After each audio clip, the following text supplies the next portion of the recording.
사랑하는 성도 여러분, 한 주 동안 잘 지내셨습니까? 네, 그래도 어느덧 날이 조금 쌀쌀해졌습니다. 오늘 침례식이 있습니다. 아시죠? 네, 침례식에 참여해 주셔야 되는 것도 아시죠? 네, 함께 해주셨으면 좋겠고요. 침례의 의미는 알고 있다시피 이제 내가 주 예수 그리스도와 함께 죽고 내 안에 계시는 하나님이신 우리 주 예수 그리스도 성령의 하나님의 인도하심에 따라 살겠다라는 첫 걸음입니다. 오늘 그 시간이 우리 가운데 정말 귀하디 귀한 시간이니 우리 함께 하여 주셨으면 좋겠고요. 꼭 관계자가 아니더라도 그 기쁨을 함께 누리며 또 우리가 다시 한번 예수님 앞에서 삶을 결단하는 시간 될 수 있기를 원합니다. 우리 사랑하는 성도 여러분, 여러분들은 지금 말씀드린 것처럼 많은 분들이 아마 침례를 받으셨을 것이고 그리고 그 고백을 담아내셨죠. 그리고 여러분들의 삶은 그렇다면 정말 성령 하나님과 함께 삶을 살아내고 계십니까?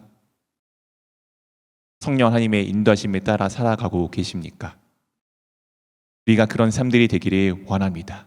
근데 우리 삶 가운데 사실 내가 성령 하나님을 따라 살아가는데도 알고 있으면서도 때로는 그 반대 것들로 인해서 어려움들이 있을 때도 있죠.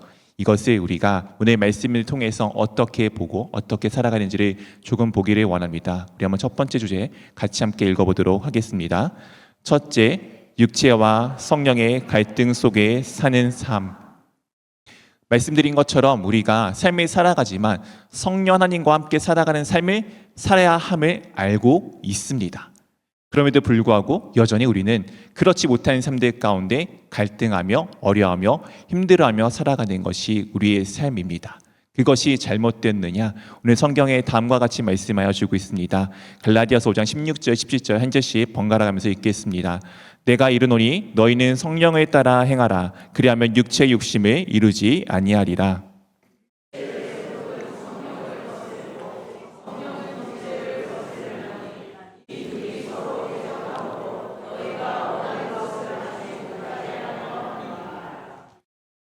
오늘 갈라디아 교회에 보낸 이 갈라디아서 편지는 원래는 전혀 하나님과 관계없었던 이방 민족들이 예수 그리스도의 복음을 듣고 그 그리스도의 복음대로 살아가는 과정 가운데 율법 교사들이 찾아와서 너희들은 그 하나님의 예수님을 믿는 것에만 그치면 안 되고 이러이러한 것들, 특히 할례를 중심으로 이런 율법들을 지키며 살아가야 돼라는 것을 전하고 있는 그 혼돈한 가운데 바울이 다시금 그곳 가운데 편지를 보내서 진짜는 예수 그리스도의 복음이야를 전하여 주고 있는 내용입니다. 근데 그 내용 가운데 우리가 성령을 따라 행하라 라고 말씀하여 주고 있죠. 성령을 따라서 행하면은 무엇의 욕심을 이루지 않는다고요? 육체의 욕심입니다. 이 육체는 무엇일까요? 육체는 단순히 우리가 갖고 있는 이 육신, 우리가 갖고 있는 이런 모습을 의미하는 것이 아닙니다. 성경에서 육체는 하나님의 영이 함께하지 않는 삶을 의미하고 있습니다. 하나님께서 태초에 사람을 만드실 때 무엇으로 사람을 만드셨죠? 너무 쉬운 질문이었죠? 네. 흙으로 하나님께서 우리 사람을 만드셨습니다. 놀랍게도 동물들도 하나님께서 흙으로 만드셨습니다. 하나님께서 만드신 동물과 우리의 차이는 무엇일까요? 하나님의 영이 있느냐 없느냐입니다. 하나님께서 흙으로 사람을 만드시고 난 다음에 그 코에 무엇을 불어 넣어 주셨죠? 생기, 하나님의 영을 그 코 가운데 불어 넣어 주셨습니다. 그래서 사람이 어떤 존재가 되어 있죠? 살아있는 존재가 되었습니다. 하나님이 영이 함께하는 존재가 그렇게 삶을 살아가다가 아담의 죄로 인해서 그리고 여러 가지 세계관들을 지나면서 하나님께서 말씀하시기를 하나님의 영이 더 이상 육체와 함께하지 아니하므로 너희의 날수가 120년이 될 것이다 라고 이제 창세기 6장 정도 가면은 말씀을 하여 주십니다. 즉 하나님의 영이 함께하지 않는 존재가 육체라는 것을 말씀하여 주고 그 육체는 결국엔 하나님과 관계가 끊어진 죽음을 의미하고 있다는 것을 말씀하여 주고 있습니다. 그렇게 오늘 육체는 이 육체에 가지고 있는 욕심이 아니라 하나님의 생명이 없는 삶, 하나님의 영이 없는 삶, 하나님과 관계가 없는 삶을 의미하고 있습니다. 우리 사랑하는 성도 여러분, 여러분들은 원래는 죽었던 존재 맞으시죠? 다들 인정하고 싶지가 않으신가 보군요. 우리는 원래 하나님과 관계가 없었던 죄인들이었습니다. 그 죄인이었기 때문에 우리 모두 다 죽은 존재였죠. 그런 우리 존재를 주님께서 사랑하셔서 우리를 죄를 대신하여 십자가 위에 죽으시고 우리를 위하여 다시 부활하심으로 우리가 그 주님의 믿음으로 우리는 지금 예수 그리스도 안에 있는, 예수 그리스도가 내 안에 있는 영생을 얻은 자, 하나님의 영을 회복한 사람들이 되었습니다. 그래서 우리는 내 안에 계시는 하나님의 영이신 성령 하나님을 따라 살아가는 삶이 되어야 합니다. 근데 우리는 여전히 원래 있었던 옛날 습관을 잘 버리지 못하게 되어져 있죠. 저도 그렇습니다. 병이 생기고 난 다음에 식습관을 바꾸려고 하는데 이게 참 쉽지가 않습니다. 제가 이제 요즘에 가장 안 먹고 자는 것이 정제된 당들이나 아니면은 정제된 이제 쌀 같은 것들을 안 먹으려고 하거든요. 그게 사실 몸에 상당히 좋지 않습니다. 우리네 교회도 좀 그래도 식단을 바꿨으면 좋겠다라는 마음이 있는데요. 어쨌든 맨날 단 거를 먹다가 안 단 거를 먹으니까 너무나도 맛이 없어요. 저희 어머니께서 요리를 자주 해주시는데 제가 항상 먹을만 하네 라고 하니까 어머니께서 말씀하시더라고. 맛있다고는 안 하는구나. 네. 그렇죠. 알고 있어요. 식습관을 바꾸려고 하는데 이게 좋다는 거 알면서도 바꾸는 것이 참 어렵습니다. 왜냐하면 옛날의 습관이 여전히 남아있기 때문이죠. 우리도 그렇습니다. 육체 안에 살아가던 우리도 여전히 옛날의 습관이 남아있습니다. 가야 할 길이 있어요. 근데 그 길을 가는 것이 어렵기 때문에 우리는 항상 우리 마음 가운데 갈등을 하는 것입니다. 마치 상황극에서 좋은 이와 나쁜 이가 속닥속닥 옆에서 이야기를 하듯이 우리가 가야 할 길이 있지만 그렇지 못하는 가운데 있습니다. 그런데 정말 다행인 것은 무엇인지 아십니까? 제가 아프기 전에 설탕 먹는 거를 꺼려 했을까요? 그렇지 않죠. 어제는 한 숟가락, 오늘은 두 숟가락, 내일은 더 많이 먹었던 것이 저의 모습이었습니다. 근데 그것이 잘못된 것을 알고 나쁘다는 것을 아니까 갈등하고 고민하기 시작하는 것입니다. 죽음 가운데 있을 때는 고민하지 않았어요.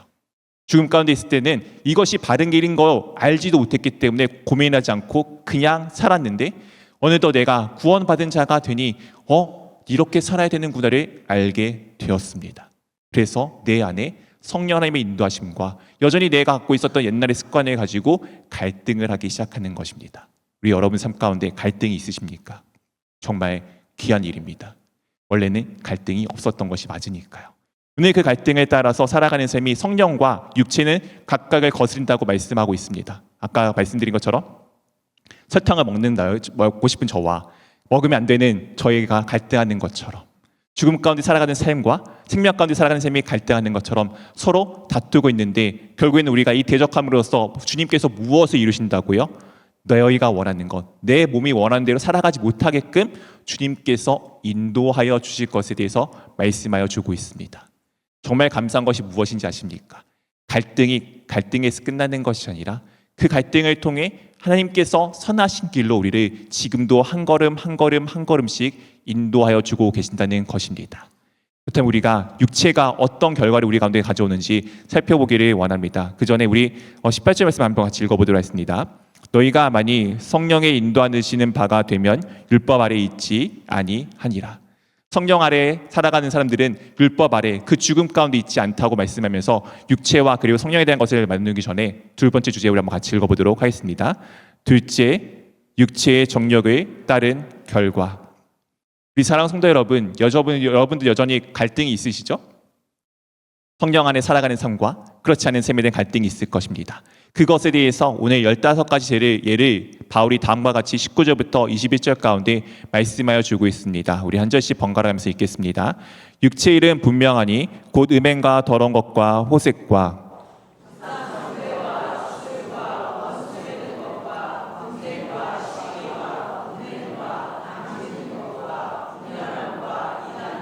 네, 함께 읽겠습니다. 투기와 술 취함과 방탕함과 또 그와 같은 것들이라. 전에 너희에게 경계한 것 같이 경계하노니 이런 일을 하는 자들은 하나님의 나라를 위협으로 받지 못할 것이요. 육체의 일은 분명하다라고 말씀하여 주고 있습니다. 오늘 15가지 정도의 예화가 나오는데 이것만 있는 것이 아니라 뒤에 보면 그와 같은 것들이라 라고 되어져 있습니다. 그냥 대표적인 것을 우리 가운데 말씀하여 주고 있는 거죠. 첫 번째는 음행과 더러운 것과 호색, 즉 성적인 것과 관계되어져 있는 말씀입니다. 이 성적이라는 것은 그냥 단순히 성적인 것을 넘어서 하나님과의 관계를 의미하고 있습니다. 우리 사랑하는 성도 여러분, 부부이신 분들이 계시죠? 우리 교회는 다 솔로였나요? 야, 지금 그 옆에 있는 그분이 나의 분이 아니신가요? 네. 부부가 계시죠?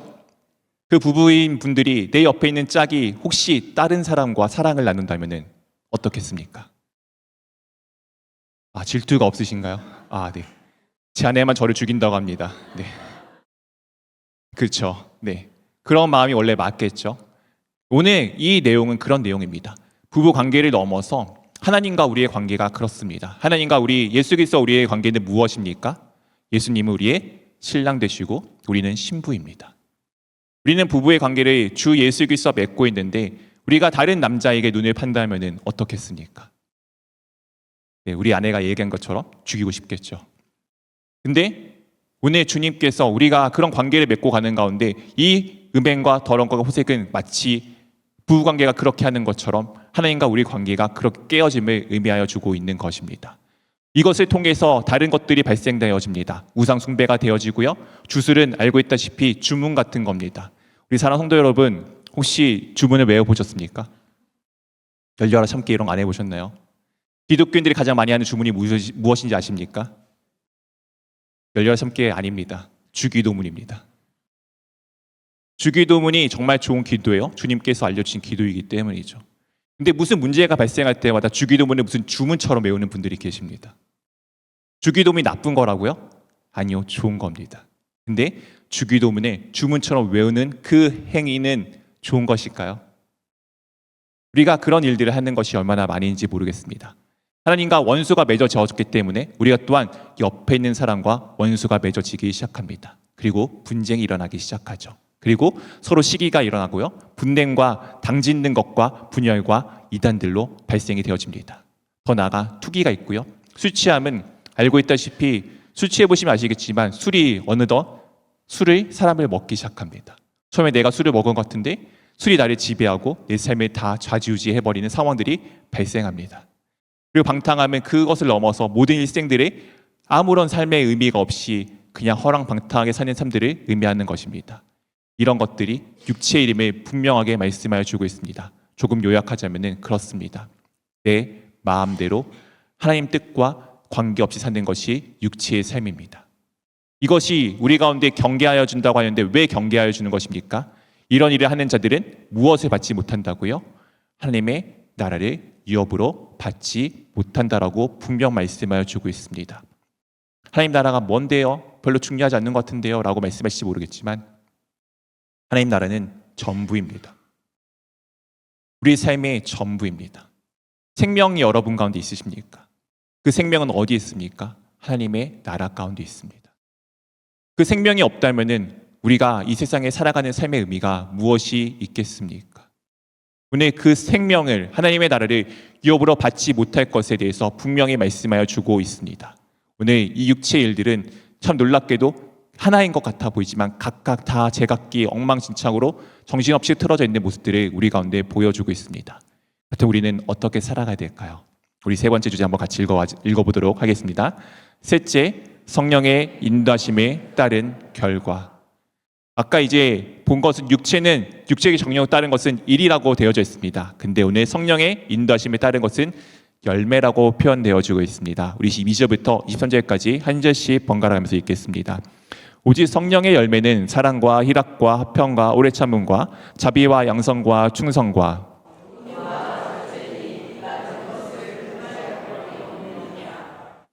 오늘 일찍 성령의 열매는 하고서 9가지의 성령의 열매가 나타납니다. 원하기는 우리 사랑하는 성도 여러분, 이 성령의 열매를 맺는 삶들이 되어지기를 원합니다. 오늘 이 성령의 열매가 무엇인지 조금 천천히 차근차근 살펴보기를 원합니다. 첫 번째는 무엇이었죠? 사랑입니다. 이 사랑은 이제 헬라어로 아가페라고 되어져 있고요. 무조건적인 사랑입니다. 우리는 여기 계신 모든 성도 여러분들은 무조건적인 사랑을 받으신 분들입니다.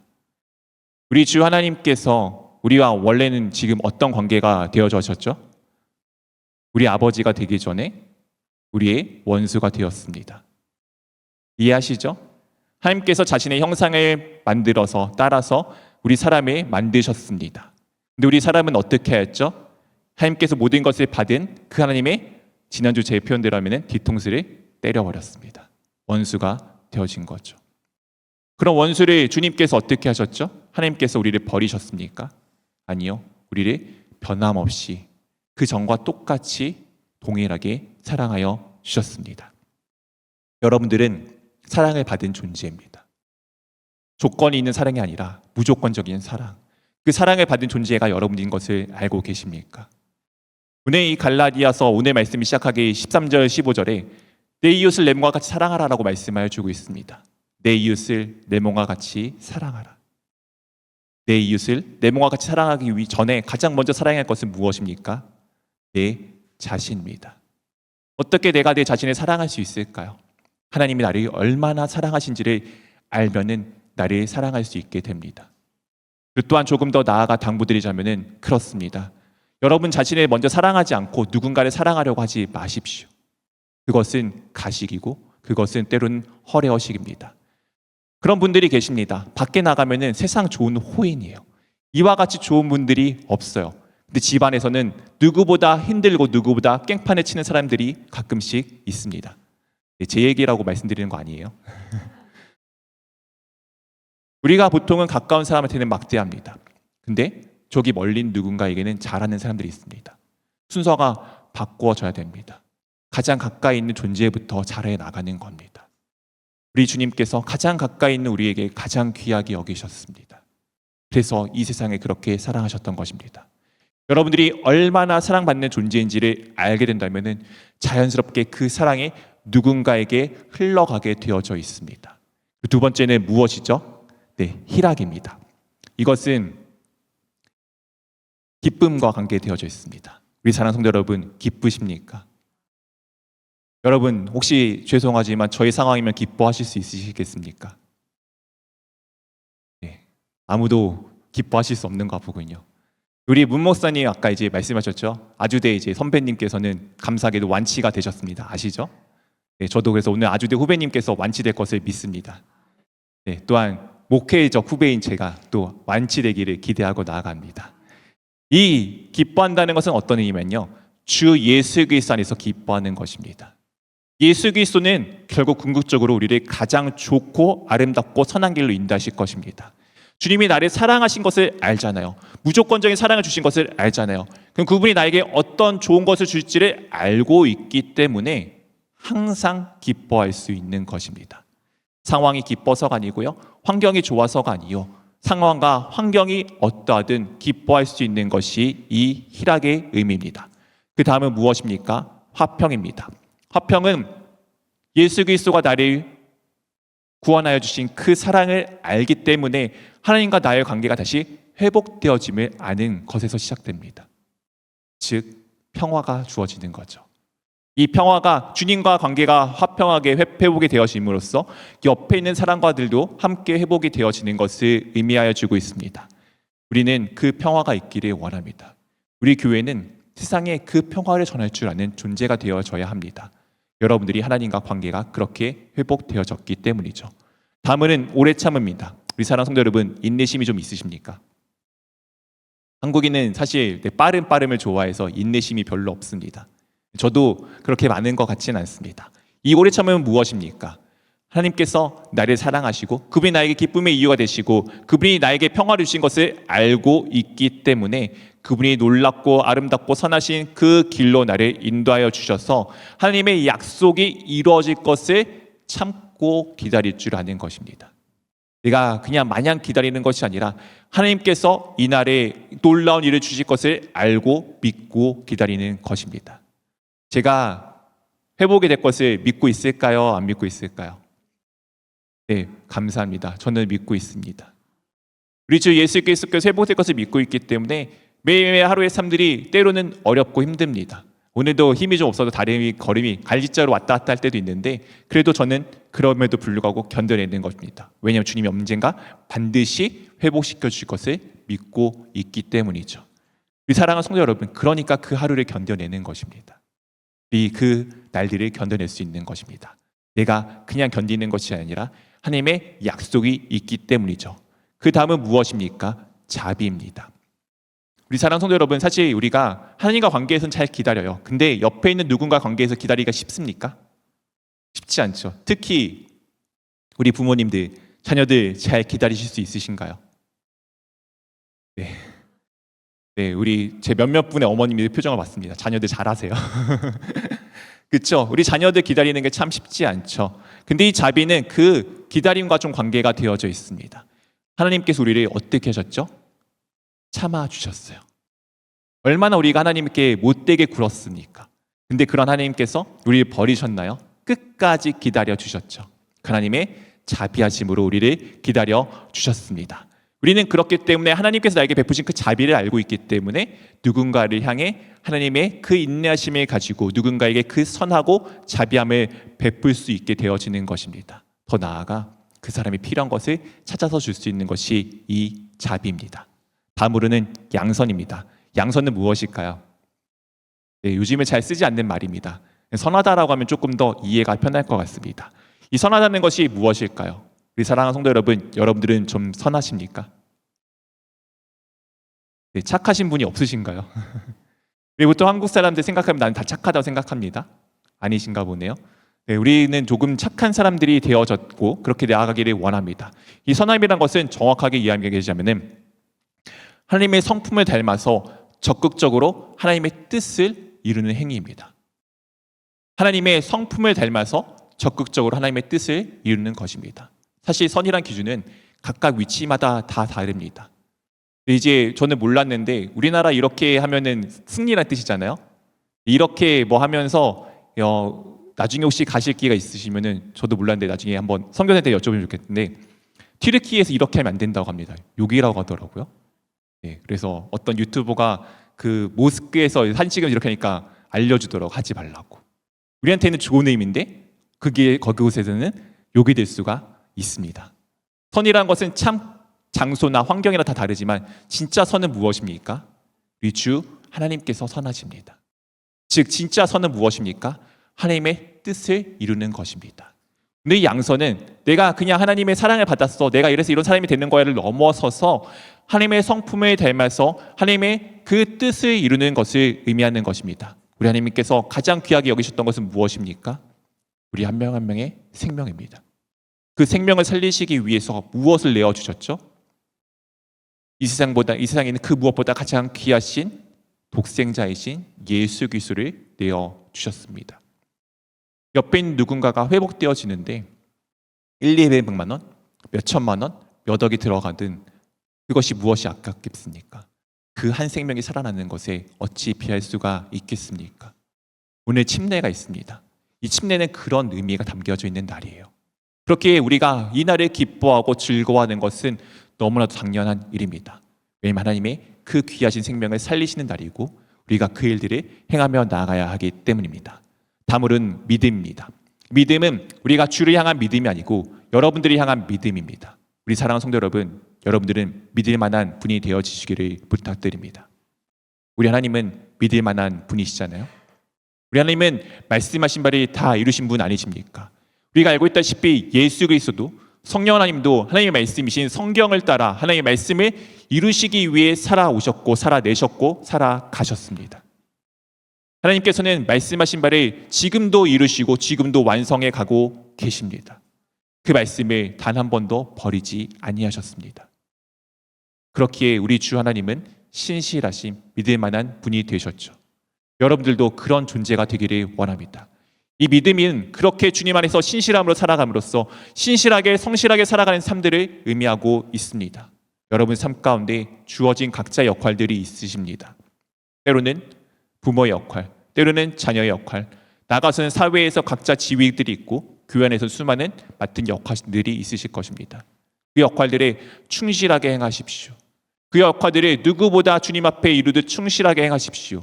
그러므로 여러분들이 믿을 만한 존재가 되어주시기를 부탁드립니다. 그것이 오늘 이 믿음과 관계되어져 있는 일입니다.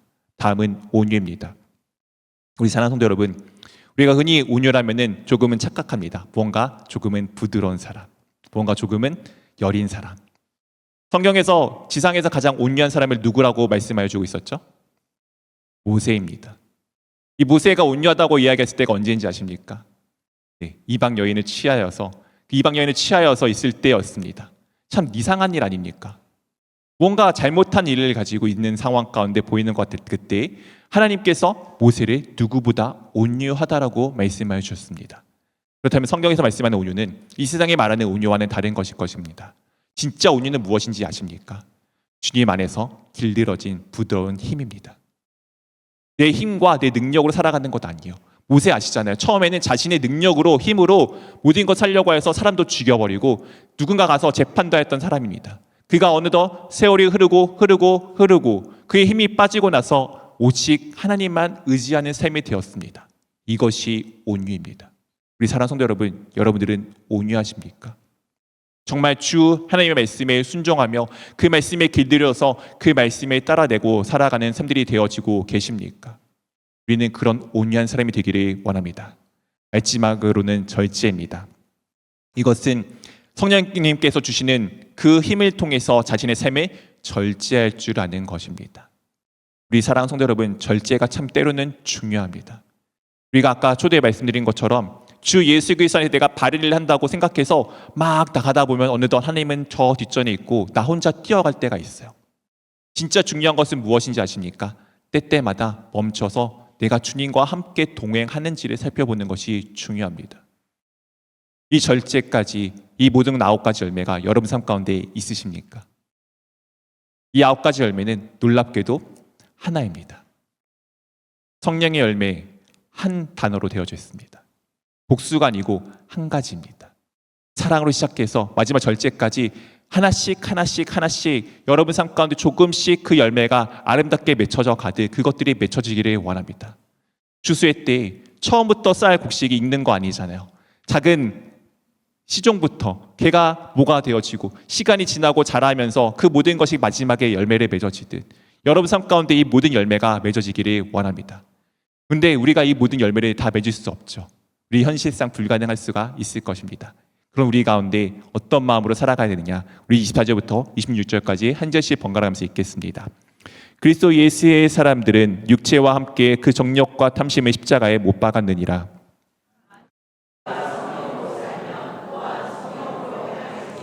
함께 읽겠습니다.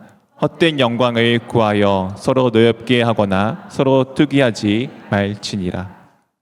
그리스도 예수의 사람들은 육체와 함께 그 정욕과 탐심을 어떻게 했다고요? 십자가에 못 박았느니라. 과거형입니다. 이미 육체의 정욕은 우리가 못 박았습니다.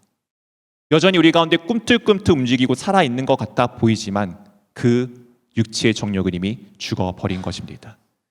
우리 사랑하는 성도 여러분, 혹시 회를 잡는 거 보셨습니까? 아시다시피 그 회를 잡을 때 저 이제 안하고를 좋아해서 이제는 못 먹는 음식이 됐을 것 같지만 이렇게 잡는데 걔 어떻게 하죠? 계속 꿈틀꿈틀 움직입니다. 죽었지만 죽어있는 게 아니고 살아있는 것 같아 보이지만 걔는 어떻게 되는 존재예요? 결국에는 죽어버리는 존재입니다. 육체는 이미 우리 십자가에 못 박혔습니다. 성령 하나님께서 우리를 계속 가장 좋은 길로 인도하여 주실 거예요. 육체에는 이미 끝이 났습니다. 우리는 주 예수 그리스도 안에서 아까 말씀드린 그 9가지 열매를 맺는 삶대로 바뀌어져 나가고 있는 가운데 있습니다. 그러니 안 된다고 두려워하지 마십시오. 안 될 때마다 감사하십시오. 그것이 내가 안 됨을 발견하여지는 것이 갈등의 시작이고 갈등의 시작이 주님께서 일하심을 보는 첫 시작입니다. 우리가 이 한 주의 삶들이 그런 삶들을 살아내시기를 원합니다. 오늘 이 9가지 열매를 바라보시고 그리고 육체의 일들을 바라보시며 내가 무엇이 잘 되지? 내가 아직 이런 부분이 왜 부족하지를 한번 돌아보십시오. 그리고 나서 주님 제가 이런 부분이 아직 되어지지 않네요. 내가 아직 이런 것들을 할 수가 없네요. 이렇게 다시 한번 고민하시고 주님 앞에서 그것들을 내어놓음으로써 주 예수 그리스도께서 그것을 어떻게 이루어 가심을 보시기를 원합니다. 우리는 성령으로 살아가는 사람들입니다. 성령으로 살아가는 사람들입니다.